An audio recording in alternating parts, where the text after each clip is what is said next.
الذين أذهب الله عنهم الرجس وطهرهم تطهيرا.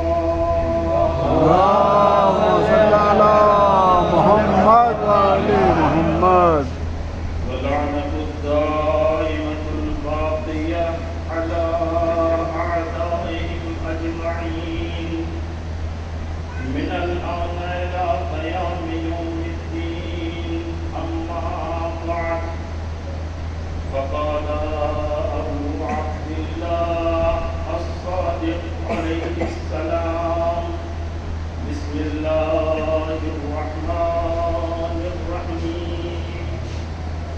شيعتنا خلقوا من فاضل طينتنا وعجنوا بماء ولايتنا، يفرحون لفرحنا ويحزنون لحزننا. صلوات محمد اللهم صل على محمد وآل محمد. ایک مرتبہ سورہ حمد تین مرتبہ سورہ تین کی مرحومہ مفتی انجم فیروزہ حسین پھر ان کے ساتھ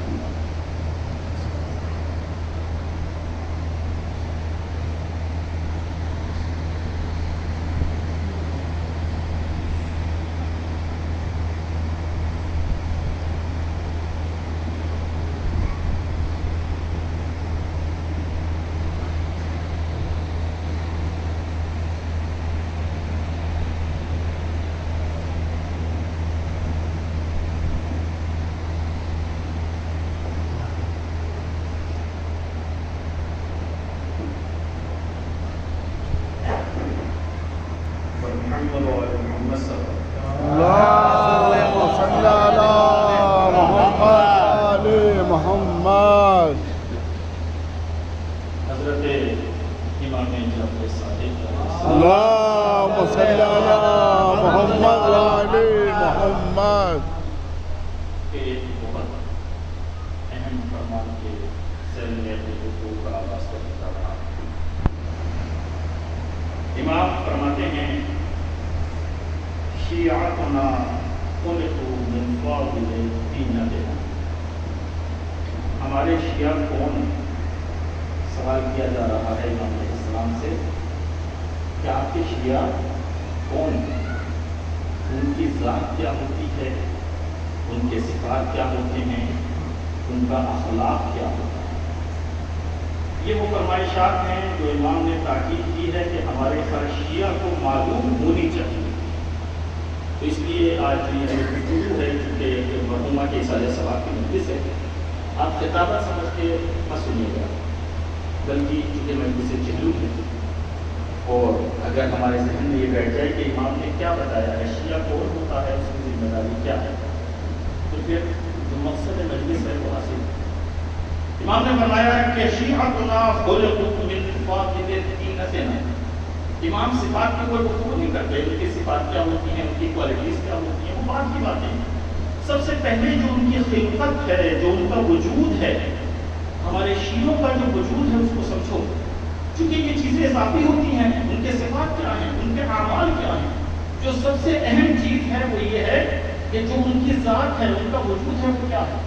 امام کہتے ہیں کہ ہمارے شیعہ خلقوا من فاضل طینتنا. ہمارے شیعہ جو ہماری اضافی طینت ہے اس سے خلق کیے گئے ہیں، اضافی طینت سے خلق کیے گئے ہیں. اب یہ گفتگو ہے کہ طینت سے مراد کیا ہے. طینت سے مراد خاک ہے، یہ خاک ہے، یہ کوئی خاص خاک ہے کہ جس سے خلق کیا گیا. لیکن امام نے کہا کہ خداوند متعال نے جس سے ہمیں خلق کیا، اسی سے جو اضافی کو طینت بچی، اسی سے ہمارے شیعوں کو خلق کیا گیا. وہ جو ہے نا کہ اسی سے ہمارے شیعوں کو خلق کیا گیا. یہ علمی گفتگو ہے کہ طینت سے مراد کیا ہے. اور ظاہر وقت بھی نہیں ہے کہ میں اسی میں جا کے اپنی گفتگو کو ختم کروں، کیونکہ مجھے مترائز پیش کرنے ہیں. اس کے بعد امام فرماتے ہیں کہ وَقُجْنُوا بِمَاءِ وِلَایَتِنَا. اس جملے کو روکتے ہیں، ٹھیک ہے. ابھی یعنی بس ایک دو فطرے کے بعد میں اس کی وضاحت کروں گا. اس کے بعد امام کہتے ہیں کہ یفرحون بفرحنا، چونکہ وہ ہماری اضافی طینت سے خلق کیے گئے ہیں. طینت سے آپ بات لیں، ٹھیک ہے نا، طینت یعنی وہ خاک سمجھ لیجیے آپ، یا وہ کوئی خاص خاک ہے، ٹھیک ہے، جس سے اہل بیت اطہار وہ معصومین کو خلق کیا گیا، اسی سے ہمارے شیعوں کو خلق کیا گیا. اس کو ذہن میں رکھیے گا. اور پھر کہتے ہیں اسی وجہ سے وہ یفرحون لفرحنا، جو ہماری خوشی ہوتی ہے وہ اس میں خوش ہوتے ہیں. وَيَحْزَنُونَ لِحُزْنِنَا، اور جو ہمارے لیے سبب حزن ہوتا ہے، جو ہمارے لیے باعث غم ہوتا ہے، اس سے ہمارے شیعہ غمگین ہو جاتے ہیں. چونکہ ہماری اضافی طینت سے خلق کیے گئے، یعنی خلقت میں ہمارے ساتھ مشترک ہیں، تو اس کا نتیجہ یہ ہوتا ہے. اچھا، سب سے پہلی گفتگو یہ ہے کہ اضافی سے مراد کیا ہے؟ کیا خدا کے یہاں بھی ایسا ہی ہے جیسے ہمارے کہ ہمیں اگر کوئی چیز بنانی ہوتی ہے تو ہم ایک اندازہ کرتے ہیں اور اس کے بعد اس چیز کو مخلوق کرتے ہیں، بنانا شروع کر دیتے ہیں. کبھی وہ چیز کم ہو جاتی ہے اور کبھی وہ چیز بچ جاتی ہے. تو کیا وہاں پر بھی ایسا ہی ہے کہ خدا نے مطالعہ کیا بھی کہ چلو ایک چیز بنانی تھی، اس کے بعد اس میں کچھ چیز ہو گئی اضافی، اب جو یہ بچ گیا تو کچھ تو کرنا ہی تھا اس کا. خدا نے کہا چلو ان کے شیعوں کو بنا دو. توجہ ہے نا آپ کی؟ تو کیا ایسی چیز ہے؟ حضرت امیر کائنات حضرت علی ابن ابی طالب علیہ السلام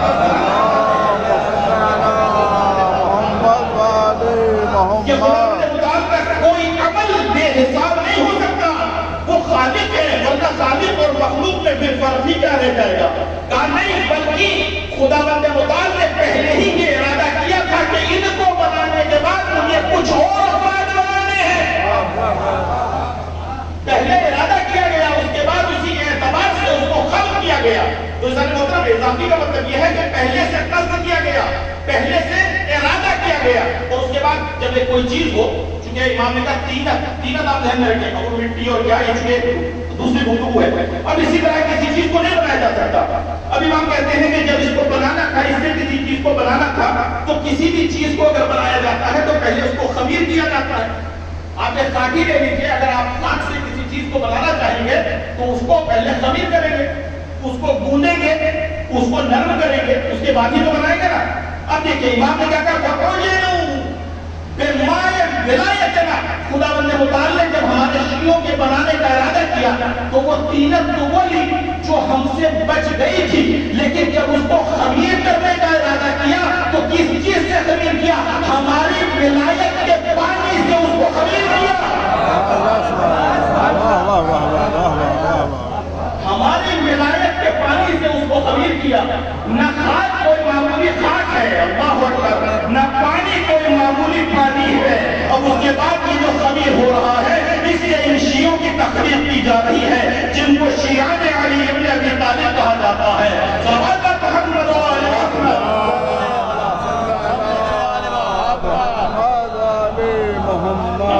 شیعتنا منا، شیعتنا منا، ہمارے شیعہ ہم سے ہیں، ہم سے ہیں. ان کو ہم سے جدا مت سمجھنا، ان کو ہم سے الگ مت سمجھنا.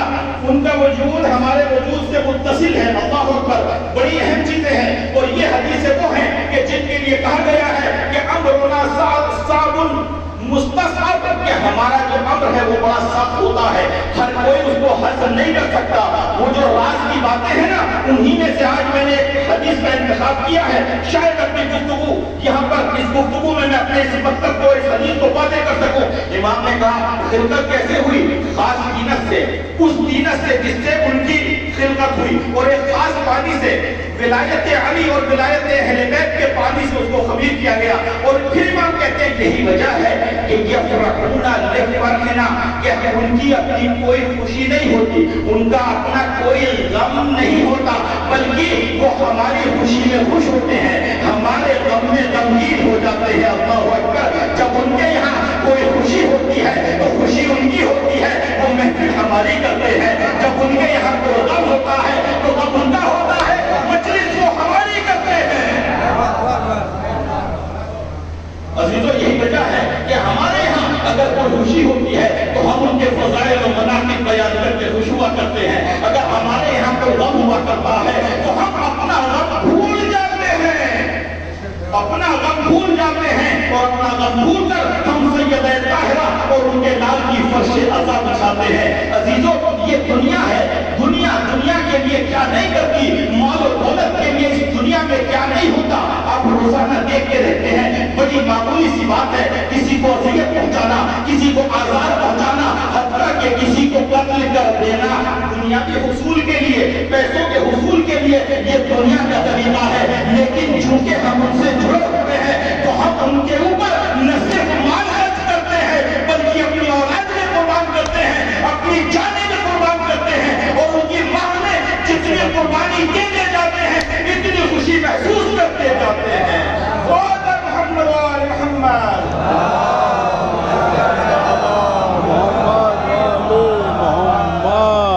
یقین نہیں آیا؟ دلیل دیتا چلوں. 40 کی مشی جس کو نجف سے کربلا تک جو ایک سفر ہوتا ہے, اس کی تمنا نہیں ہے کہ جو 40 میں جائے انشاءاللہ خداوند متعال تمام محبان اہل بیت کو وہ منظر دکھائے اور اس کی زیارت کرے. لیکن 40 نزدیک ہے اور ابھی جو افراد جانے والے ہیں جس کو تیاریاں کر رہے ہیں, آپ جا کے دیکھیں اگر یہی ثبوت اس کا کہ پوری دنیا کے جو معادلات ہیں وہاں پر وہ خراب ہو جاتے ہیں, دنیا کے سمجھ ہی میں نہیں آ پاتا یہ ہو کیا رہا ہے. مسلمانوں کی بات نہیں کرتا, شیعوں کی بات نہیں کرتا, جو غیر مسلم ہیں انہوں نے بھی لکھا کہ اگر انسانی اقدار کو زندہ دیکھنا چاہتے ہو تو نجف سے کربلا کے سفر میں دیکھیں. مسلمانوں نے نہیں, شیعوں نے نہیں, غیروں نے لکھا انسانی اقدار, اسلامی اقدار نہیں, انسانی اقدار.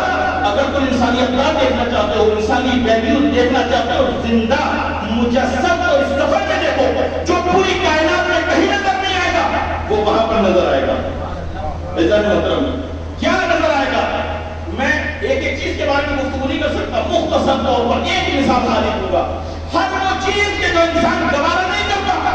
آج کے اس دور میں کون انسان کسی کے قدموں کو ہاتھ لگانا گوارا کرتا ہے؟ بھائی کے قدموں کو ہاتھ لگانا گوارا نہیں کرتا ہے, بیٹا باپ کے قدموں کو ہاتھ لگانا گوارا نہیں کرتا. لیکن اگر جو گئے ہیں انہوں نے وہاں جا کر دیکھا ہے, جو نہیں گئے ہیں تو سوشل میڈیا کے ذریعے سے انہوں نے دیکھا ہے کہ جب وہاں پر کوئی آتا ہے اور کس عالم میں آتا ہے, پسینے سے قدم شرابور ہیں, موزے اور جوتے پھٹے ہوئے ہیں, لیکن جب وہ آتا ہے تو صرف ہاتھ لگانا نہیں بلکہ مالش کرنا, مساج کرنا, آپ سمجھ رہے ہیں نا, مساج کرنا. اور اس سے بڑھ کر یہ کہ جس وقت وہ اپنے جوتوں سے قدموں پر نکالتا ہے تو جب تو سامنے جو سفید لباس میں ایک جوان بیٹھا ہوا ہے, پہلے ان قدموں کا وہ بوسہ لیتا ہے, بوسہ لیتا ہے اور کہتا ہے یہ وہ قدم ہے جو میرے مولا کی زیارت کے لیے جا رہے ہیں اور میری بیوی, میری شہزادی سیدہ طاہرہ کی تمنا کو پورا کر رہے ہیں. اسی تو یہ کس چیز کا جذبہ ہے, کس چیز کا جذبہ؟ یہ اسی کا جذبہ ہے کہ یہ اپنی خوشی کو خوشی نہیں سمجھتے, یہ اپنے غم کو غم نہیں سمجھتے. اور انسان جو وہاں پر خرچ کرتا ہے کیا ہوتا ہے؟ کیا ان کے پاس وہ جو اضافی پیسہ ہوتا ہے اس کو خرچ کرتے ہیں؟ جو ان کے پاس ایکسٹرا منی ہوتی ہے, جو بچے ہوئے پیسے ہوتے ہیں اس کو خرچ کرتے نہیں. جو ان کا اپنا سرمایہ حیات ہے جس سے ان کی زندگی چلتی ہے. اللہ اکبر. عزیزو, ایک چھوٹی سی بچی بیٹھی ہوئی ہے اور اس کے سامنے کچھ دودھ کے گلاس رکھے ہوئے ہیں. معمولی سے جو دو پٹی کے چپل ہوتے ہیں اس میں اور ایک سادہ لباس پہنے ہوئے بیٹھی ہے. ایک رپورٹر نے دیکھا, عجیب, اس کی آنکھیں اس کے اوپر خیرہ ہو گئی کہ یہ چھوٹی سی بچی دھوپ میں بیٹھی ہوئی ہے اور ہر آنے جانے والے کے سامنے ہاتھ جوڑ رہی ہے, ہر آنے جانے والے کے سامنے. اس کے پاس پہنچتا ہے اور جانے کے بعد کہتا ہے کہ بیٹا تم یہاں کیوں نہیں ہو؟ کہا کہ میں اپنے مولا کے زائرین کی خدمت کرنے کے لیے آئی ہوں. کہا یہ کیا لے کے آئی ہو؟ کہا کہ یہ مختصر سا دودھ ہے. کہا صرف یہ کیوں لے کر آئی ہو؟ اللہ اکبر. آپ دیکھیے وہ کیا دیتے ہیں اور ہم کیا دیتے ہیں حسین کے نام پر. وہ کہتی ہے کہ ہم زیادہ پیسے والے تو ہیں نہیں, بڑی معمولی سی ہماری فیملی ہے, اور یہ جو میں دودھ لے کر آئی ہوں نا یہ ہمارے پورے گھر کا خرچ تھا آج کا. آج ہم نے پوری فیملی نے روزہ رکھا ہے اور جو پیسے تھے اس سے میں یہ دودھ خرید کر لائی ہوں تاکہ اپنے مولا حسین کے ظاہروں کی خدمت کر سکتے. آج ہم نے روزہ رکھا. ایسا محترم, دنیا میں ہم نے دیکھا ہے کہ کھانا حاصل کرنے کے لیے لوگ قدموں میں آ جاتے ہیں, قدموں میں جھک جاتے ہیں کھانا حاصل کرنے کے لیے, اپنی بھوک کو مٹانے کے لیے. یہ تنہا ایسا ایک سفر ہے کہ جس میں کھلانے والا قدموں کو پکڑ کر کہتا ہے تجھے حسین کی ماں کا واسطہ ایک وقت میرے یہاں بھی کھانا. یہ ہے وہ جو جذبہ ہے ہمارے اندر, وہ جو قیمت ہے, وہ جو مائع ولایت ہے, وہ ہمیں مجبور کرتا ہے. ایسا محترم, کوئی حق اس کو تسلیم نہیں کرتی. اور دیکھیے یہ جو ہے نا کہ ہم شیعہ کیوں ہو گئے, ہم شیعہ کیوں ہو گئے, تو بہت سے کہتے ہیں کہ ہمارے ماں باپ کی زحمتوں کا نتیجہ تھا. ہمارے ماں باپ چونکہ شیعہ تھے تو ہم شیعہ ہو گئے. ہمارے ماں باپ جب ہم چھوٹے چھوٹے سے تھے تو ہمیں مجلسوں میں لے جایا کرتے تھے تو ہم شیعہ ہو گئے. کوئی کہتا ہے کہ ہماری ماں یا حسین کہہ کر ہمیں دودھ پلاتی تھی جیسا کہ ماں نے بتایا ہے تو ہم شیعہ ہو گئے. ابھی تو یہ ساری چیزیں بات کی ہیں, اس لیے اثر کا انکار ہم نہیں کر سکتے, اثر کا انکار نہیں کر سکتے, لیکن جو اصل سرچشمہ ہے وہ کچھ اور ہے, اصل بات کچھ اور ہے. یہ ساری چیزیں اثر رکھیں گی لیکن کب؟ جب دیکھیے کسی بھی اثر کے لیے علماء کرام یہاں پر تشریف فرما ہے وہ بتائیں گے کسی بھی اثر کے لیے دو چیزیں ہوتی ہیں. ایک ہوتا ہے فاعل یعنی کام کرنے والا, ایک ہوتا ہے قابل جس کے اندر صلاحیت ہو اس کو قبول کرنے کی. تو یہ ساری چیزیں اثر انداز ہوتی ہیں لیکن قابل میں بھی تو صلاحیت ہونی چاہیے. جو قبول کرنے والا ہے جو بچہ ہے اس کے اندر بھی تو صلاحیت ہونی چاہیے. اگر اس کے اندر صلاحیت نہیں ہوگی تو تمام اثرات بھی اگر ہوں گے, تمام چیزیں بھی اگر ہوں گی تو اس کا اثر مرتب نہیں ہوگا. یہی وجہ ہے. دیکھیے ماں باپ اور یہ ساری چیزیں بات کی ہیں, اصل جو سرچشمہ ہے اور اصل جو ریشہ ہے وہی ہے جس کو امام صادق نے فرمایا کرتے ہوئے وہ من دینہ دینا وہ کچھنوں پہ مائے ولایت دینا کہ جو بھی ہمارا شیعہ ہے اس کی خاص خلقت ہے, عام خلقت نہیں ہے. عام انسانوں کی طرح اس کو خلق نہیں کیا گیا بلکہ وہ ہماری دینت سے خلق کیا گیا ہے, وہ ہمارے مائے ولایت سے خلق کیا گیا ہے. یہ اس کی صلاحیت ہے. عزیزوں اگر یہ نہ ہو تو ہم کون ہوتے ہیں, ہماری حیثیت کیا ہے؟ اگر اس بچے کے اندر قبول کرنے کی صلاحیت نہ ہو تو ہماری حیثیت کیا ہے؟ نبی کی بزم میں بیٹھنے والا, نبی کے گھر میں رہنے والے, حتیٰ کہ نبی کے گھر میں پیدا ہونے والا بچہ ہدایت سے محروم رہ جاتا ہے. ہماری کیا حیثیت ہے؟ ہم کسی کی ہدایت کر سکتے ہیں اگر وہ نہ ہو, اور اگر وہ ہو میں مثال دیتا چلوں. میدان کربلا میں دو جوان ہیں, دونوں سگے بھائی ہیں. ایک لشکر امام حسین میں ہے اور ایک لشکر یزید میں ہے. جو لشکر امام میں ہے وہ اس کے دل میں ایک قدر ہے کہ میرا بھائی ہے لیکن ادھر کیا کر رہا ہے, اپنے آپ کے کیوں خراب کر رہا ہے. لیکن اس کو بھی یہ احساس ہے کہ میرا بھائی ادھر ہے, کل سب کو ختم کر دیا جائے گا, سب کو جن کے بیوی بچوں کو اسی بنا دیا جائے گا. وہ کیوں نہیں آتا ادھر, پریشان. غلط کے روز عاشور ایک دوسرے کے اس کا سامنا ہو جاتا ہے.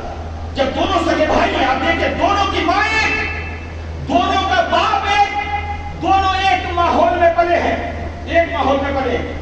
دیکھیے ماحول کا اثر ہوتا ہے, ہم کہتے ہیں ماں باپ کی تربیت کا اثر ہوتا ہے, ہم کہتے ہیں, لیکن یہ ساری چیزیں اثر اس وقت کرتی ہیں جب وہ صلاحیت ہو, جب ادھر سے وہ اس خلقت اس قیمت سے خلق کیا گیا ہو. ورنہ ایک آغوش میں پلے ہوئے بچے ہیں, وہ کرے نا, ایک ادھر ہے ایک ادھر ہے, دونوں ایک دوسرے کو دیکھتے ہیں. وہ بھائی کہتا ہے جو ادھر تھا کہ تم وہاں کیا کر رہے ہو, کہا میں یہ تم سے پوچھنا چاہتا ہوں تم وہاں کیا کر رہے ہو. کہا کہ تم جانتے ہو کل تمہیں سب کو قتل کر دیا جائے گا, آ جاؤ, دنیا بھی ہے زندگی بھی ہے, محفوظ بھی رہو گے اور تمہیں دولت بھی مل جائے گی, دنیا بھی. وہ کہتا ہے مجھے تعجب ہو رہا ہے تمہارے اوپر کہ تم ہم کر کیا رہے ہو, کیا تم ماں باپ کی تعلیمات بھول گئے؟ جانتے ہو یہ سامنے کون ہے, کون ہے سامنے؟ ارے جانتے ہو یہ حسین ہے, حسین کہ جو ہدایت کا چراغ بھی ہے, جو نجات کی کشتی بھی ہے, اس کو چھوڑ کر تم کہاں جا رہے ہو؟ تو وہ کہتا ہے یہ ساری چیزیں بعد میں کام آئے گی جب تم بچو گے, اگر نہ رہو تو کس کام کی؟ وہ کہتا ہے عجیب بات ہے, تم مادی دنیا کی بات کر رہے ہو, میں تمہاری سعادت ابدی کی بات کر رہا ہوں. اگر یہ کا دامن چھوڑ دیا تو دنیا ملے گی نہ آخرت ملے گی. عزیزو دیکھا میں علماء یہاں پر یہ کہتے ہیں کہ دیکھیں دونوں ایک ماحول میں پلے, ماں ایک, باپ ایک, ماحول ایک, لیکن دونوں کے ماں باپ نیک, لیکن کہتے ہیں جس کے اندر وہ صلاحیت تھی, چونکہ خلق وہاں کیا جاتا ہے, خلق کرنے کے بعد بچے کو ماں باپ کے سپرد کیا جاتا ہے, اب اس کی تربیت کرو, تم ہمارے خادم ہو. جس کے اندر صلاحیت ہوتی ہے وہ اس تربیت کا اثر قبول کرتا ہے, اور جس کے اندر صلاحیت نہیں ہوتی تمام اسباب ہونے کے باوجود وہ اس سے محروم رہتا ہے. تمام پڑھے محمد و آل محمد. اللہم صلی علی محمد. عزیزو یہ مائے افتخار ہے کہ ہم محبان اہل بیت میں سے, ہم شیعان حیدر کرار میں سے. اور اس کے بعد امام نے کہا کہ یفرحون لفرحنا, چونکہ ان کی خلقت خاص ہے, ان کا وجود میں ہمارے ساتھ رشتہ ہے اور رابطہ ہے, تو پھر وہ ہماری خوشی میں خوش ہوتے ہیں. اب وہ کس چیز سے خوش ہوتے ہیں یہ پتا ہونا چاہیے نا. یعنی اب شیعہ وہ ہے جو اس چیز سے خوش ہو جس سے وہ خوش ہوتے ہیں, اور شیعہ وہ ہے جو اس چیز سے غمگین ہو جس سے وہ غمگین ہوتے ہیں. اب وہ کس چیز سے خوش ہوتے ہیں, کس چیز سے غمگین ہوتے ہیں؟ ایک خاتون آتی ہے, بی بی سیدہ طاہرہ حضرت فاطمہ الزہرا صلی اللہ علیہ وسلم کہتے ہیں, بی بی میرے شوہر نے مجھے آپ کے پاس بھیجا ہے صرف یہ جاننے کے لیے کہ ہم آپ کے شیعہ ہیں بھی یا نہیں. سوال بہت سیدھا تھا, ہم بھی یہ پوچھتے ہیں کہ بی بی آپ بتائیے, اگر آپ نے کہہ دیا کہ شیعہ ہیں تو پھر کوئی رد نہیں کر سکتا, کوئی انکار نہیں کر سکتا, اور اگر آپ قبول نہ کریں تو چاہے پورا شجر نسب بھی ہم دکھا دیں گے. کس کام کو بی بی میرے شوہر نے آپ کی خدمت میں بھیجا ہے یہ پوچھنے کے لیے کہ ہم آپ کے شیعہ ہیں بھی یا نہیں. بی بی مسکرائی, مسکرانے کے بعد ایک جملہ کا بڑی سیدھی سی بات ہے, اگر یہ دیکھنا چاہتے ہو جواب اس کو دیا تھا لیکن ہم سب کے لیے تھا. بی بی نے کہا کہ ان كنت تعمل بما امرناك وتنتهي عما زجرناك فانت من شيعتنا والا فلا. چھوٹی سی بات ہے, اگر تم اس کے اوپر عمل کرتے ہو جو ہم تمہیں حکم دیتے ہیں اور ان چیزوں سے اپنے آپ کو بچاتے ہو جس سے ہم تمہیں روکتے ہیں, تب تم ہمارے شیعہ ہو, ورنہ ہمارے شیعہ نہیں ہو.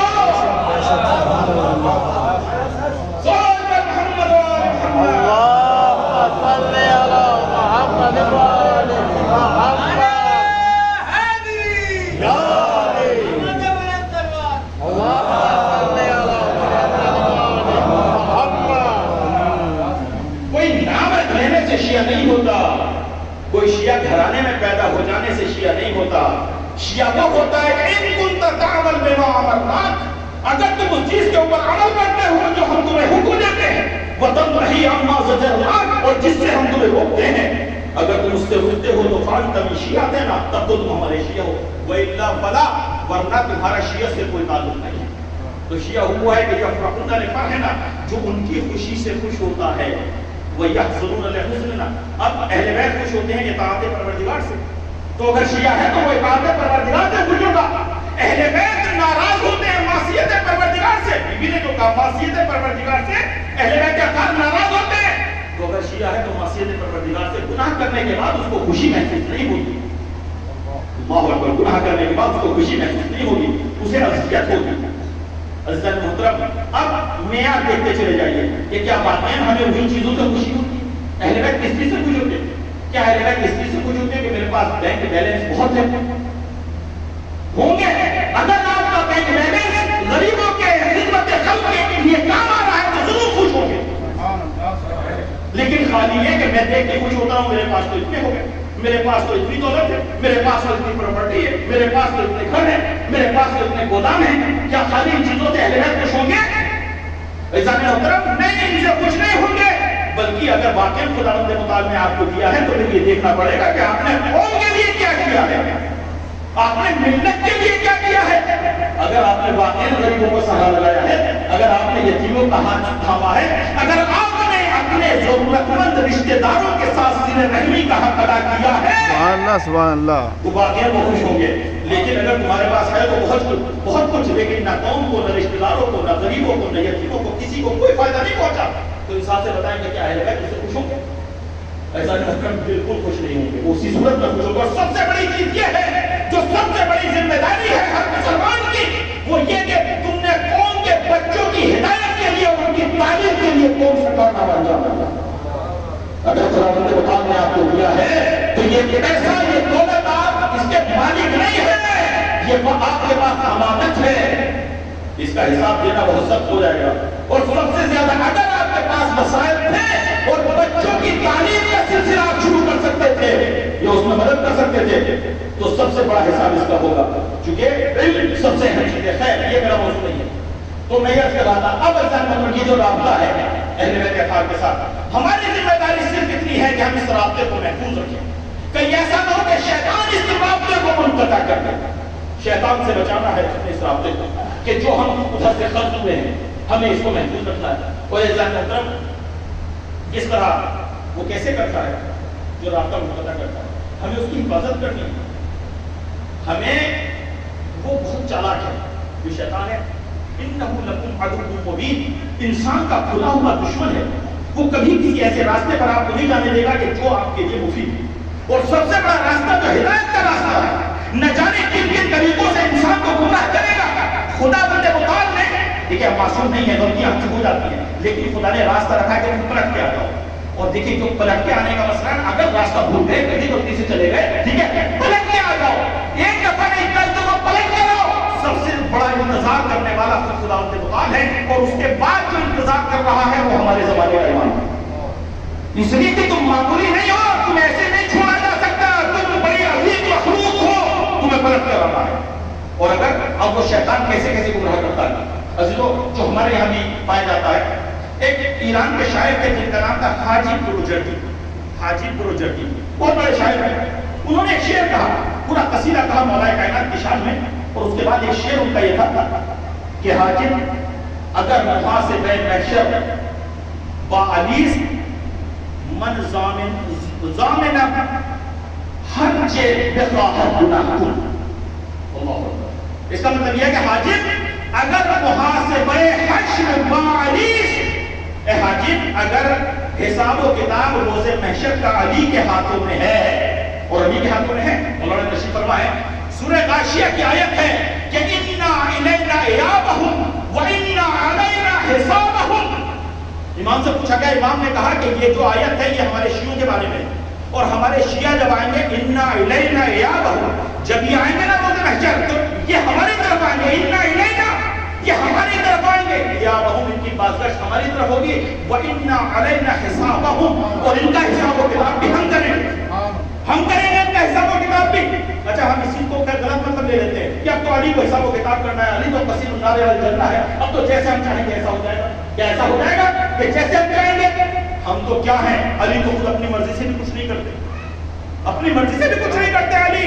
عزیزان محترم، علی واحد ذات وہ ہے کہ جس کا ہر قدم صرف خدا کی مرضی کے سبحان اللہ سبحان اللہ، واہ واہ واہ۔ جنگ خندق میں عمر نے کیا کیا تھا؟ جنگ نہیں پڑھنی ہے، اس نے لعاب دہن تھوکا تھا میرے مولا کی طرف، میرے مولا جو ہے سینے سے اتر گئے۔ بعد میں اصحاب نے پوچھا علی آیا ہوا موقع ہاتھ سے جانے دیا، اتنا بڑا بہادر اور ایسا بہادر، اور اگر وہ بعد میں آپ ہی کے اوپر وار کر دیتا تو پھر آپ نے اس وقت آپ کیوں سینے سے اتر گئے؟ میرے مولا نے کیا کہا اس لیے کہ اس نے جو جسارت کی تھی اس سے تھوڑا میرے جذبات شامل ہو گئے، میرے دل نے چاہا کہ میں اس کا وقت سے پہلے ہی سر جدا کر دوں، لیکن اب جب میری مرضی بھی اس میں شامل ہو گئی تو اس مرضی کی خاطر علی نے اپنے دشمن کا گلا نہیں کاٹا، اپنی مرضی اپنے جذبات کی خاطر علی کا گلا نہیں کاٹا۔ اللہ اکبر۔ عزیزو، جو اپنے جذبات کی خاطر اپنے دشمن کا گلا نہ کاٹے، کیا وہ اسی طرح جنت اور جہنم میں تقسیم کر دے گا؟ وہاں پر خداوند متعال کی مرضی جب تک خالی سے نہ ہو اس وقت تک علی غلط نہیں اٹھاتے، تو وہاں پر کیسے ہو جائے گا؟ تو یہ ہے کہ اِنَّا إِلَيْنَا إِيَابَهُمْ، ان کی بازگشت ہماری طرف ہے، وَإِنَّا عَلَيْنَا حِسَابَهُمْ، اور ان کا جو حساب و کتاب ہے وہ ہمارے ہاتھوں میں ہے۔ اسی کے پیش نظر حاجب نے کہا، حاجب جو ایران کے شاعر تھے انہوں نے کہا کہ حاجب اگر محاسبہ حشر باعلیس من ضامن خرچ بخواہت گناہ کن، کہ اے حاجب اگر علی کے ساتھ حساب و کتاب ہے، حشر و نشر ہے، میدان محشر میں اگر علی حساب و کتاب کریں گے تو پھر میں ضامن ہوں، جو چاہوں گناہ کروں۔ یہ جملہ حاجب نے کہا، کہہ کے سو گیا رات میں۔ مولا کائنات خواب میں آتے ہیں اور آنے کے بعد غصے میں ہے مولا کائنات۔ اچھا ایک عجیب بات یہ ہے کہ جہاں پر کہیں ایک دو لفظش ہوتی ہے نا تو وہاں آنے کے بعد تذکر کیا جاتا ہے، لیکن جہاں پوری زندگی لفظشوں کا کلندہ ہو، کیا وہاں پہ آئیں گے وہ اصلاح کرنے کے لیے؟ ایک تو غلطی ہو میں غلطی ہو جاتی ہے تو دھیرے سے ایک لگاتے ہیں نا کیا کر رہے ہو، لیکن جہاں پوری زندگی لفظشوں میں گزری ہو وہاں کے تھوڑی کہیں گے وہ۔ تو اس مطلب آئے آنے کے بعد کہا حاجب تم نے کیا شعر کہہ دیا؟ کہا مولا کیا غلطیوں کا کہا بالکل غلط ہے۔ کہا کیا مولا؟ کہا تم نے کہا اگر محاسبہ حشر باعلیس من ضامن، کہ اگر محاسبہ حساب و کتاب اگر علی کے ہاتھوں میں ہے تو جو چاہو جتنا چاہو تمہیں کرو، علی کے ساتھ اگر حساب و کتاب ہو تو مولا پھر کیا کرو؟ کہا ان دونوں مصروں کو بدلو، دونوں مصر غلط ہے۔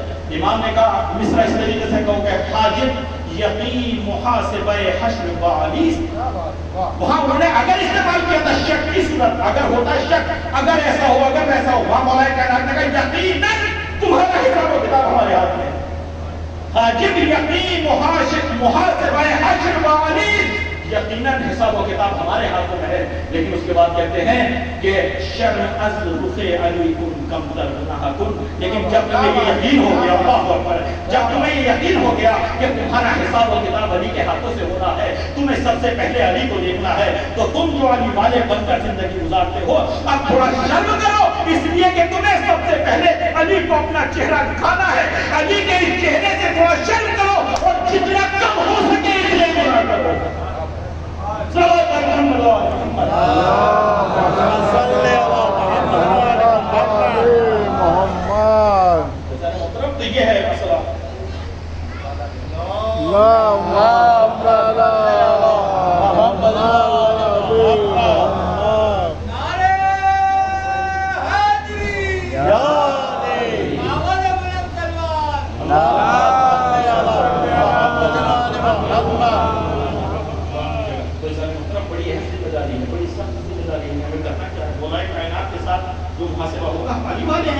سب سے پہلے اگر علی کو ہمیں چہرہ دکھانا ہے تو کچھ تو شرمانی چاہیے, کچھ تو حیا چاہیے.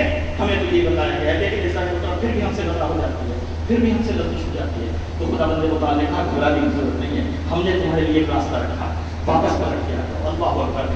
امام فرماتے ہیں کہ اگر ایک انسان کو یہ پتا چل جائے کہ خدا بندے مطالعہ کتنا منتظر ہے اپنے بندے کی واپسی پر, کتنا منتظر ہے, تو اس کے اندر جو شدت پائی جائے گی. ایک مرتبہ تم سے گناہ ہو کے واپس پلٹ کے آ جاؤ, ہم تمہارا انتظار کر رہے ہیں. امام سماجہ تمہارا انتظار کر رہے ہیں, تمہاری ذمہ داری میں پلٹ کے آ جاؤ. تم عام مخلوق نہیں ہو. اللہ ہوگا کتنا بڑا گناہ کیا ہے تم نے, جتنا بھی بڑا ہو لیکن ہماری رحمت سے بڑا نہیں ہے. ہماری رحمت ہر گناہ سے بڑی ہے. سب سے بڑا گناہ تو یہ ہے کہ تم مایوس ہو جاؤ. لا تقنطوا من رحمت اللہ. خدا کی رحمت سے مایوس ہونا سب سے بڑا گناہ کے کبیرہ ہے.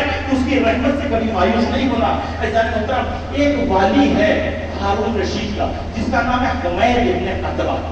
حمید ابن قتبہ, ٹھیک ہے. ایک مرتبہ امام علی رضا علیہ السلام کا یہ دوست ہے,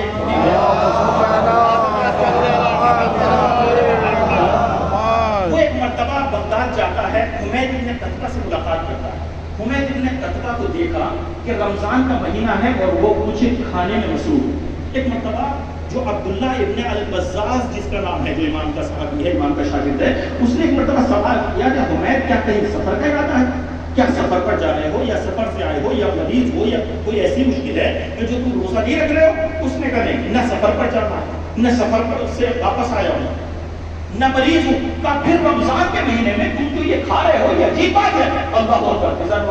جب اس نے یہ کہا تو میں نے رونا شروع کر دیا. میں ابن قتبہ نے رونا شروع کر دیا. کہا بتاؤ تو صحیح, جب انسان روتا ہے تو ظاہر سامنے والا اور زیادہ تشویش کا شکار ہوتا ہے. کیا بات ہے, کیوں رو رہے ہو؟ اللہ اکبر.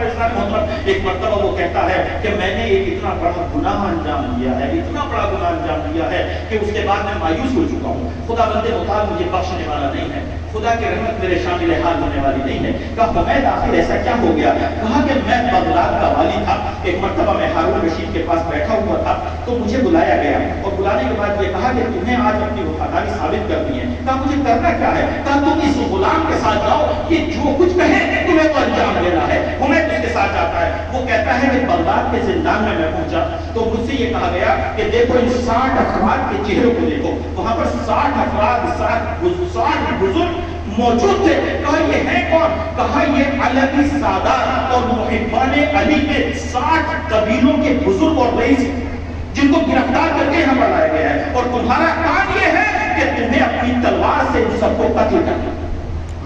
یہ کہتا ہے حمید کہ جب اس نے کہا مجھے تو اپنی وفاداری ثابت کرنی تھی, میں نے ان کو قتل کرنا شروع کیا. اگرچہ میرا دل اس کے لیے راضی نہیں تھا, لیکن کرتے کرتے 1 2 3 4 یہاں تک کہ جب آخری ایک نفر بچا جو سب سے زیادہ بزرگ تھا, جب میں اس کے پاس پہنچتا ہوں تو ایک جملہ کہتا ہے حمید تم نے پتا کتنا بڑا جرم انجام دیا ہے؟ انصاف سے بتاؤ, کل اگر ہمارے جج سے تمہاری ملاقات ہوگی جواب کیا دو گے؟ ہماری جج سے ملاقات ہوگی. وہ کہتا ہے کہ میں نے جو یہ عمل انجام دیا اس کے بعد میں مایوس ہو گیا کہ میں چاہے نماز پڑھوں, چاہے روزہ رکھوں, حج کروں, چاہے جو عمل انجام دوں, لیکن خدا نے بتا میرے عمل کو قبول نہیں کرے گا. اب تو مجھے جہنم میں جانا ہی ہے. عزیزو وہ کہتا ہے جب یہ کہا کچھ دن کے بعد یہ عبداللہ ابن البزاز یہ امام کی خدمت میں آتے ہیں. امام علی رضا علیہ السلام سے کہتے ہیں مولا سلام پڑھے پڑھتا محمد علیہ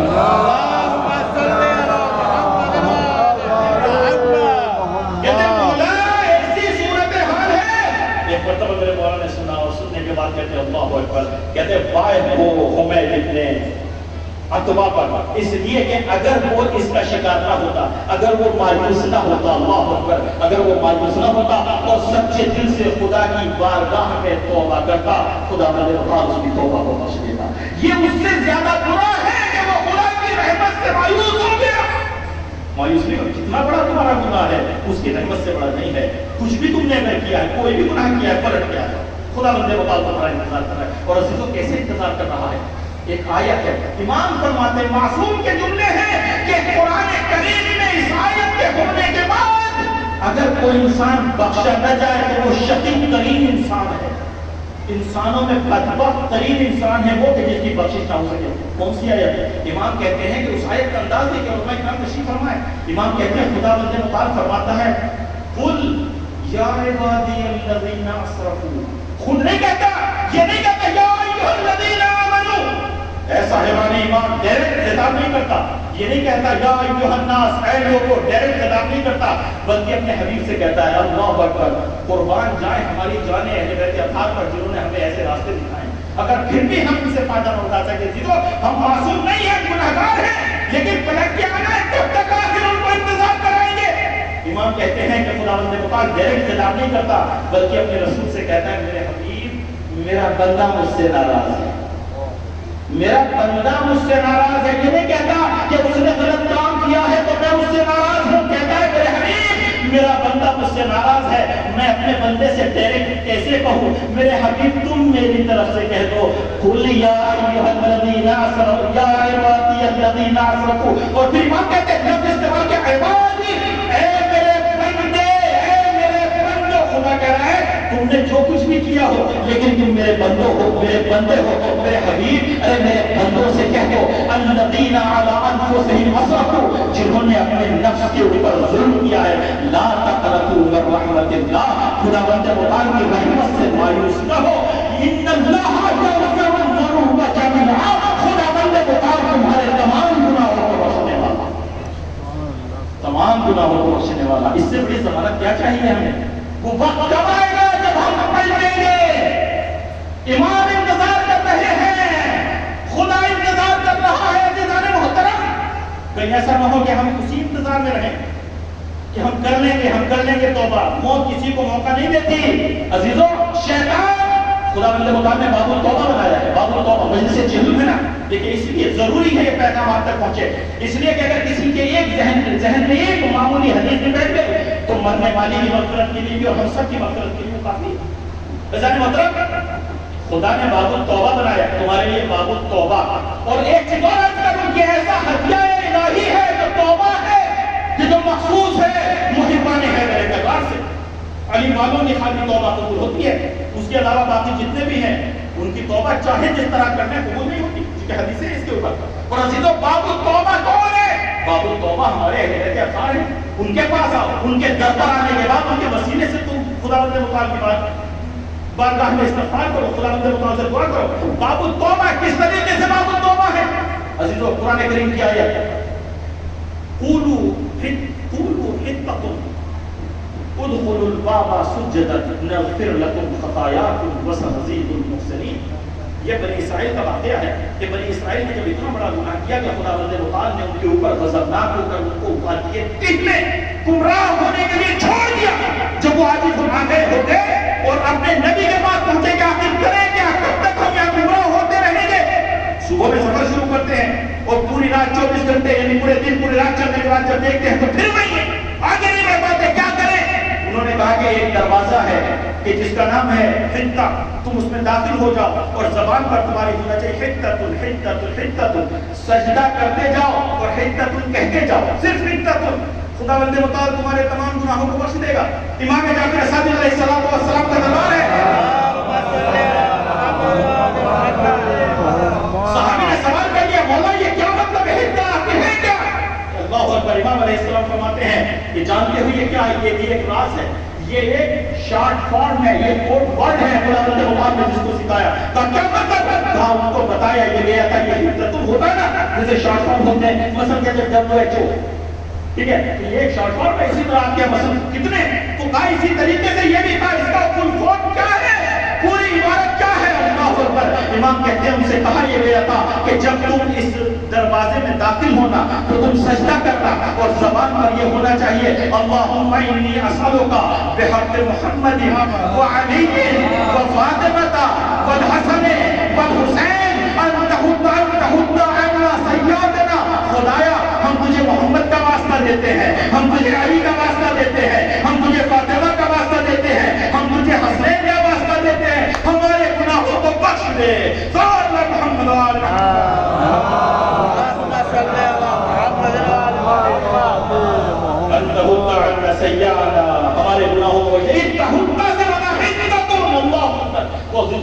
پاس در حسین ہے، جن کے پاس معبود توبہ ہے، وہ کب تک خدا کو انتظار کرائیں گے؟ آؤ تو در حسین پر آنے کے بعد اس کے بعد دیکھو اگر بڑے سے بڑے گنہگار کو حسین پور نہ بنا دے۔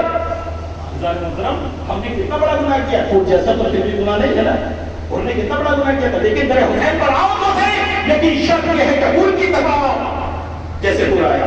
اس کے بعد دیکھو تمہیں حسین کس طریقے سے آزاد کرتے ہیں۔ مطلب اور 2 مہینے ہیں، اب مجھے ٹائم کا پتہ نہیں ہے، اگر 5 منٹ کی اور اجازت دیں تو میں اپنی گفتگو تمام کر دوں۔ اللہم صلی اللہ محمد۔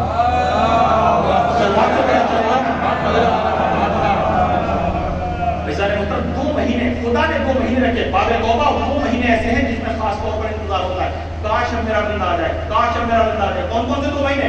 ایک ہے ماہ مبارک رمضان، دوسرا ہے ماہ محرم۔ ایک گزر چکا ہے، دوسرا آ رہا۔ اگر وہاں نہیں آ سکے میرے در پر تو اس پہ آ جاؤ، اس میں آ جاؤ۔ اور عزیزوں دونوں کی جو عظمت ہے رمضان کی اور محرم کی، اس میں بہت بڑا فرق ہے۔ محرم جب تک نکالے نا، ابھی استغفار اذان کے ایام چل رہے ہیں، یہاں پر ہر جگہ مجالس ہو رہی ہیں استغفار محرم کے حوالے سے، تو اس لیے یہ پیغام آپ تک دے رہا ہوں، آپ تک پہنچا رہا ہوں تاکہ معرفت کے ساتھ محرم میں داخل ہو۔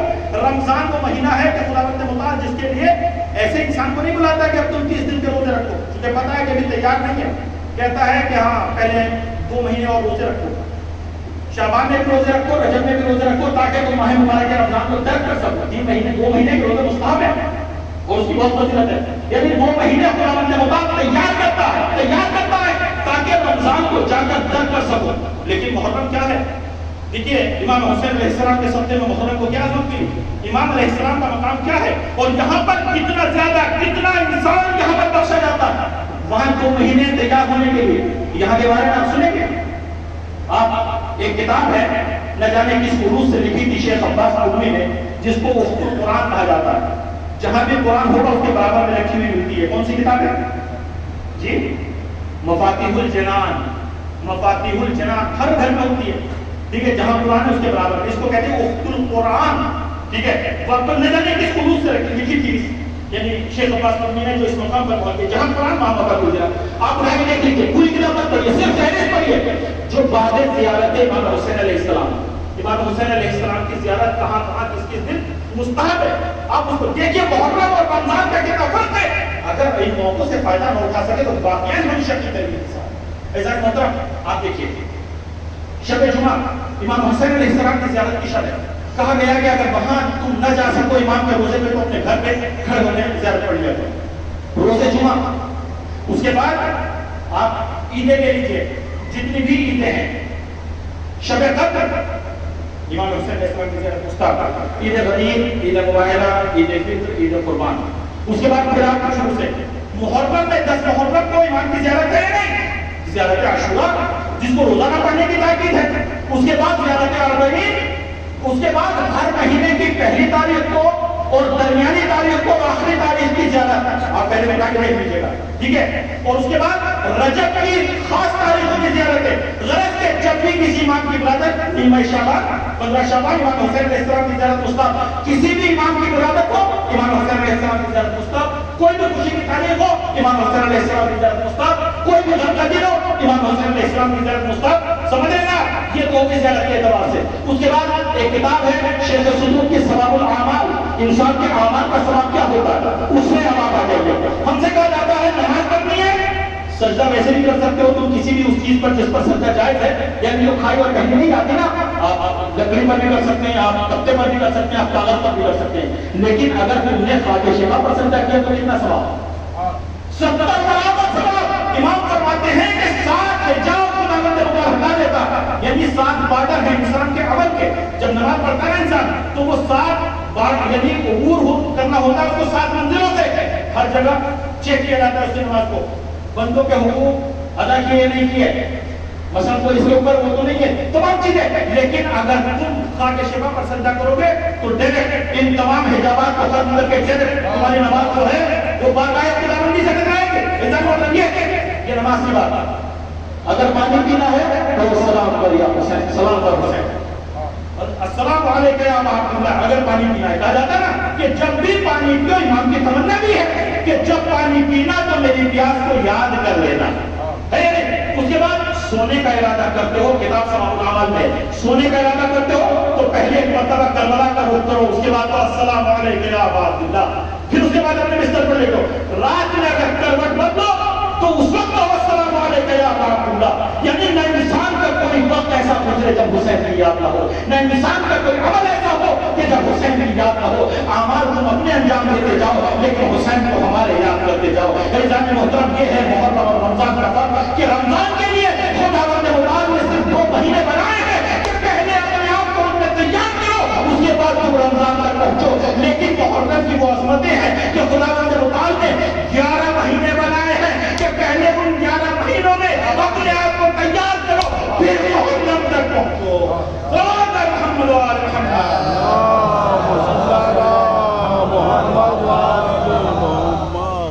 فرش ازل میں بیٹھو، گنہگار ہو، واقعا حسین کا وسیلہ اختیار کرو، حسین کے وسیلے سے خدا غلطی ہو، خدا معاف کر دے۔ اب پلٹ کر نہیں جائیں گے، یہ بھی گھبراتے ہیں نا، ہم سے گناہ ہو جاتا ہے پھر ٹوٹ جاتی ہے، وہ سے کہتے ہیں ایک مرتبہ اگر تم نے کر لی دوبارہ توبہ نہیں کر سکتے۔ کون کہتا ہے نہیں کر سکتے؟ البتہ توبۃ النصوح وہی توبہ ہے کہ جس میں دوبارہ نہ کرو، لیکن اگر پھر ہو جائے تو پھر پلٹ کرو، آگے کہاں جاؤ گے؟ کوئی اور راستہ ہی نہیں ہے۔ ایک مرتبہ گناہ ہو گیا، خدا کی بارگاہ میں آ جاؤ، دوبارہ ہو گیا، خدایا پھر بارگاہ میں آ جاؤ، جتنی مرتبہ۔ عزیزان محترم، ایک بنی اسرائیل کا واقعہ مشہور ہے، خدا کتنا انتظار کر رہا ہے، بس یہ آخری مثال۔ عزیزان محترم، جب 20 سال تک گناہوں میں مبتلا رہا، پہلے 20 سال اس نے بہت اچھی زندگی گزاری، اس کے بعد 20 سال گناہوں میں مبتلا، اب سوچتا ہے آخر مجھ سے ہوا کیا، میں کہاں ہوں؟ 20 سال کے بعد متوجہ ہوا، اب مایوس ہو رہا ہے، شاید خدا میرے گناہوں کو معاف نہیں کرے گا۔ اللہ اکبر، ایک مرتبہ کلیم اللہ حضرت موسیٰ کے پاس آتا ہے اور آنے کے بعد کہتا ہے یا نبی خدا، کیا کوئی راستہ ہے کہ میں اپنی پلٹ آؤں؟ 20 سال کے بعد عزیزان محترم ایک مرتبہ حضرت موسیٰ تو کلیم اللہ ہے، وہ تو خدا سے گفتگو کرتے، جانے کے بعد کیا خدایا تیرا فلاں بندہ 20 سال اس نے گناہ کیے، اب وہ پوچھ رہا ہے کہ کیا میں اپنی پلٹ سکتا ہوں؟ اللہ اکبر، خدا متعال کہتا ہے کہ موسیٰ، اللہ اکبر، کتنی محبت کرتا ہے وہ خدا اپنے بندوں سے، کتنا انتظار کرتا ہے وہ ہمارے پلٹنے کا کہ ہم نے جو گناہ کیے ہیں ہم ان سے باز آ جائیں، ہم ان سے پلٹ آئیں۔ ایک مرتبہ خدا متعال کہتا ہے موسیٰ بلکہ اسی سے خطاب کرتا ہے، جناب موسیٰ اس کو لے کے آئے ہیں۔ ایک مرتبہ خدا کہتا ہے احببتنا فحببناک، تم نے پہلے ہم سے محبت کی تھی تو ہم نے تم سے محبت کی تھی، یعنی پہلے جو 20 سال گزارے تھے تم نے ہم سے محبت کی تھی تو ہم نے بھی تم سے محبت کی تھی۔ فترکتنا فترکنا، ترکتنا فترکنا، تم نے پھر ہمیں چھوڑ دیا ہم نے بھی تمہیں چھوڑ دیا۔ فعصیتنا فامہلنا، تو نے ہماری نافرمانی کی لیکن اس کے باوجود ہم نے تجھے مہلت دی ہے، تو نافرمانی کرتا چلا گیا، تو گناہ کرتا چلا گیا لیکن ہم تجھے مہلت دیتے چلے گئے، ہم اسی انتظار میں رہے کہ کاش تو آج پلٹ آئے، کاش آج تو پلٹ آئے، ورنہ جب تم نے گناہ کیا تھا ہم وہیں تجھے روک سکتے تھے۔ فعصیتنا فعصیتنا فامہلنا، تو معصیت کرتا چلا گیا لیکن ہم تجھے مہلت دیتے چلے گئے۔ وَإِن رَجَعْتَنَا فَقَبِلْنَاكَ، اور اگر اب بھی تو آنے کا ارادہ رکھتا ہے، اگر تو ہماری طرف پلٹنا چاہتا ہے تو ہماری رحمت تیرے لیے دونوں ہاتھ پھیلائے کھڑی ہے، ہم آج بھی تجھے قبول کرنے کے لیے تیار۔ ایسا محترم، اگر اتنی محبت کے بعد، اتنی رحمتوں کے بعد اور حسین کے تمہارے پاس ہونے کے بعد بھی اگر ہم اس منزل تک نہ پہنچ سکے انسان محترم، ہم سے بڑا شکیب اور ہو سکتا ہے، ہم سے بڑا بدبخت اور ہو سکتا ہے۔ کبھی انسان یہ نہ سوچے کہ اللہ کی تو میرے پاس بہت وقت ہے، وقت کسی کے پاس نہیں ہے۔ کربلا نے ہمیں سکھا دیا کہ کتنے اچھے جوان کہ جن میں نہ کسی طرح کی کوئی بری عادت تھی، نہ سگریٹ بھی پیتے تھے، نہ گٹکا وہ کھاتے تھے، نہ کسی طرح کی بری عادت تھی، رات میں کھانا کھایا لیکن صبح میں اٹھ نہیں پائے۔ کس کو پتا ہے عزیزو، خدا بندے متعال کے ساتھ ہمیں اپنا حساب صاف کرنا چاہیے۔ بس عزیزان محترم، میں نے اپنی گفتگو کو اختتام کرنا چاہتا ہوں۔ حسین یہی چاہتے ہیں، ہمارے زمانے کا حسین یہ چاہتا ہے، کیونکہ ان کی نفرت کے اوپر ان کی نظر ہے ایک ایک بندہ، اس لیے کہ یہ معمولی نہیں ہے، ان کے لیے سرمایہ خرچ کیا گیا ہے، ان کی خلقت سے لے کر اور ان کی پرورش تک ہر موقع پر اہل بیت اطہار نے اپنے جو کچھ بھی ہے اہل بیت اطہار کے لیے وہ اس معاشرے کی تربیت کے لیے ہے، سب کچھ انہی کے لیے خرچ کیا ہے۔ عزیزان محترم، کتنا انتظار ہے ہمارا، ہمیں واقعی محسوس ہوتا ہے۔ ایک خاتون کی، ایک مومنہ کی عیسیٰ علیہ السلام کی مجلس، جیسا کہ ہمارے یہاں طریقہ کار ہے وہ یہ ہے کہ جب خواتین کی مجلس ہوتی ہے تو اس بیوی کو یاد رکھتے ہیں جو مظلوم ترین بیوی، حضرت محترم خدا بند مطالعہ صبر عطا کرے، اختر صاحب بڑا سخت غم ہے، اس لیے کہ ساتھ میں چھوٹے چھوٹے بچے تھے، جوانی کے عالم ہے، یہ خاتون اپنے بچوں کو چھوڑ کر چلی گئی، اور خدا بند مطالعہ انشاءاللہ ان بچوں کو قربان چڑھانے کے لیے بھی اسباب فراہم کرے۔ خدا بند مطالعہ انتظام کر دیتا ہے جب اس کائنات سے کوئی جاتا ہے، اور جب کوئی جاتا ہے، ہمارے یہاں مسلمانوں میں بہت اچھا طریقہ ہے، خدا خاص کر کسی کا انتقال ہو جاتا ہے تو جو عزیز ہوتے ہیں، جو رشتے دار ہوتے ہیں، جو پڑوسی ہوتے ہیں، جو ہمسائے ہوتے ہیں، وہ سب آتے ہیں، آنے کے بعد ان کی محبت کو پیش آتی ہے۔ لیکن کاش یہ جو اسلامی تعلیمات آج ہمارے یہاں موجود ہیں، رسول کی آنکھیں بند ہونے کے بعد مدینے والوں کو کسی نے سمجھایا ہوتا ہے، مدینے والوں سے کہا ہوتا ہے یہ بیوی ابھی اپنے باپ کے غم میں ہے، یہ بیوی وہ ہے جس کے سر سے اسلام چلا ہے، اس کے باپ کی زحمتیں ہیں جو آج ہمارے پاس اسلام پہنچا ہے۔ کوئی کہنے والا تھا، کوئی بیوی کو سر دینے والا تھا، کوئی تسلی دینے والا تھا، ارے بیوی کے گھر پر آتے تھے تو یہ کہنے کے لیے آتے تھے کہ ابو الحسن بیوی سے کہتے ہیں تو دن میں رویا کرے یا رات میں رویا کرے، اس لیے کہ اگر بیوی دن میں روتی ہے تو ہمارے کاموں میں خلل پڑتا ہے، بیوی اگر رات میں روتی ہے تو ہمارے آرام میں خلل پڑتا ہے۔ انہیں اپنے کاموں کی پڑی ہے، انہیں اپنے آرام کی پڑی ہے، لیکن بیوی کے درد کا کسی کو احساس نہیں ہے۔ اور عزیز و رسول کے جانے کے بعد تو اس دنیا سخت وقت آ گیا تھا کہ پھر خود کہا کہ سب بتا رہی ہے مسائل سب بتا رہی ہے ارے بابا آپ کے بعد میرے اوپر وہ سخت وقت آ ہے، وہ مصیبتیں بڑی ہیں کہ اگر مجھے روشن پر پڑتی تو وہ تاریخ بات کے معنی بھی بتاتے، عزیزوں نہ جانے کیسی مصیبتیں تھیں۔ میں بس آپ کو متوجہ کرنا چاہتا ہوں ایک منظر کی طرف میں آپ کو متوجہ کرنا چاہتا ہوں۔ عزیزوں بیوی کے پورے مسائل نہیں پڑھے جا سکتے، ذات محترم کا کون سا منظر تھا کہ جب بیوی دیوار کے درمیان تھی اور ایک مرتبہ کہتی ہے یا عزت و خوشی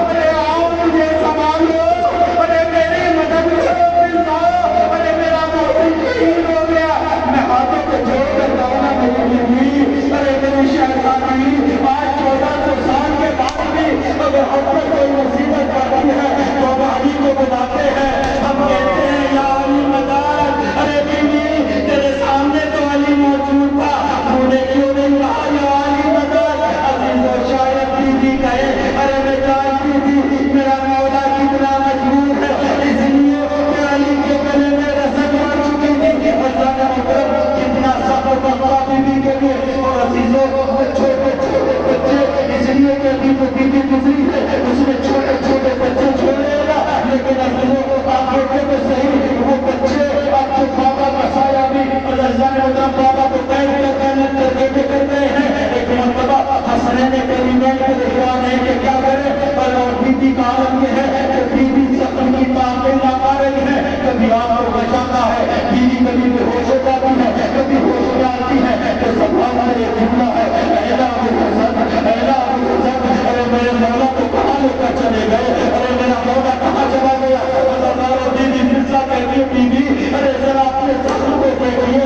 اپنے آپ کو سنبھالیے۔ بیوی اپنا زخم بھول جاتی ہے، اپنی تکلیف بھول جاتی ہے، لیکن میرے مولا کے پیچھے پیچھے جاتی ہے۔ اللہ کے محترم غرض کے وقت بھی آتا ہے کہ جب یہ ایام گزرنے کے بعد جو 70 دن کے ایام تھے ازاداروں کے رسول کے بعد یہ ایام اتنے سخت دن تھے، جب یہ گزر جاتے تھے رسول کا دفن بھی لگا نہیں ہوا، رسول کے وصال کے بعد ابھی 70 دن ہی کا وقت گزرا ہے، لیکن مدینے والوں نے جو رسول کی اکلوتی بیٹی ہے اس کے اوپر کون سا ظلم کیا ہے ازاداروں کا؟ اب ایک وقت وہ بھی آتا ہے کہ ایک مرتبہ مولا کو بلاتی ہے، بلانے کے بعد کچھ وصیتیں کرتی ہے، ابو الحسن ارے میرے پاس اب زیادہ وقت نہیں ہے، میری کچھ وصیتیں سن لیجیے۔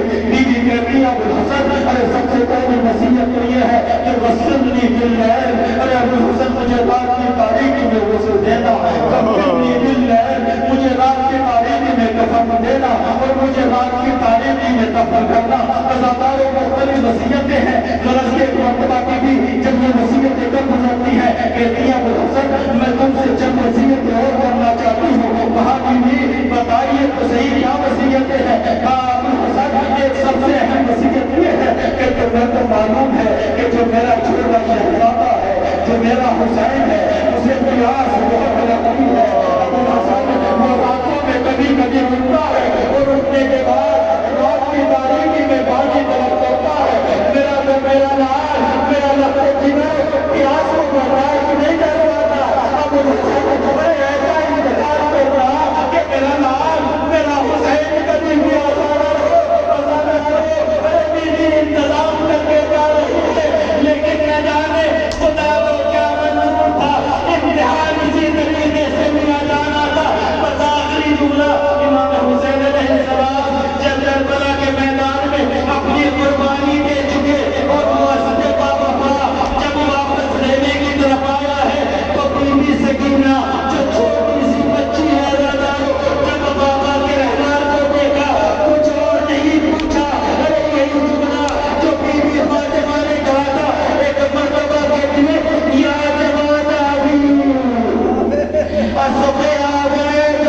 اللهم بارك في سعيد بن زاهد حسين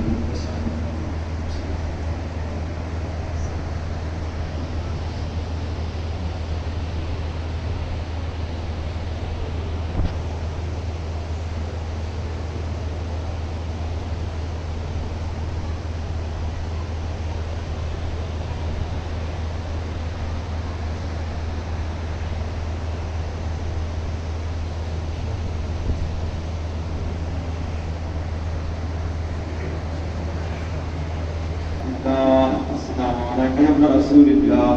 السلام عليك وعلى جدك وأبيك. السلام عليك وعلى أمك وأخيك.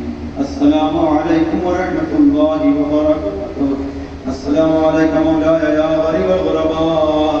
السلام عليك يا معين الضعفاء والفقراء. السلام عليك يا شمس الشموس. السلام عليك يا أنيس النفوس. السلام عليك يا سلطان العرب والعجم. السلام عليك يا أبا الحسن علي بن موسى الرضا ورحمة الله وبركاته. السلام عليك مولانا يا صاحب العصر والزمان. الأمان الأمان الأمان لفتنة الزمان. السلام عليك يا شريك القرآن. السلام عليك يا إمام الإنس والجان. أذن الله تعالى فرجك وسهل الله تعالى مطلب ظهورك. السلام عليكم ورحمة الله وبركاته.